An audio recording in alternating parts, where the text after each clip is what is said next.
पहले पाक कोई नबी होता तो उमर होते। रूख साहब आपसे सवाल ये था, इस्लाम लाने से पहले, कलमा शरीफ पढ़ने से पहले खलीफा सानी का दीन क्या था? तो क्या था कि मतलब कि हम तो ये भी नहीं कहेंगे वो दिन इब्राहिम तक है।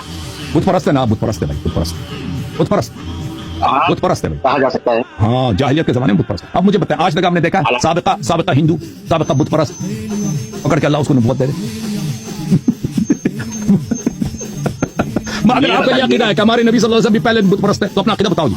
जैसे अपने तैमिया कहता है कि नबी सल्लल्लाहु अलैहि वसल्लम पहले काफिर थे, एक काफिर क्या नबी बन सकता है? फजल अल्लाह का फजल हो सकता है कि नहीं? अल्लाह के फजल से दिखाना नहीं, ऐसा फजल अल्लाह के फजल में तो कभी तो नहीं है। 1,24,000 अंबिया ना, उसमें से एक दो को दिखाया कि साबिक बुत परस्त को साबिक मसलन बुत परस्त को उसको क्या मिला? नबूवत मिली है जी। अल्लाह के फजल में तो कोई कमी नहीं है। अब दिखाना सिर्फ उमर पर ही फजल करना। देखें ये इस्लाम लाने के बाद भी मैंने अपनी अपनी किताबों से देखा कि सहाबा ने शहादत दी, फजल गलीज है, अखलाक नहीं है शख्स, ठीक है ना। आज तक अल्लाह ने किसी फजल गलीज को नबी बनाया?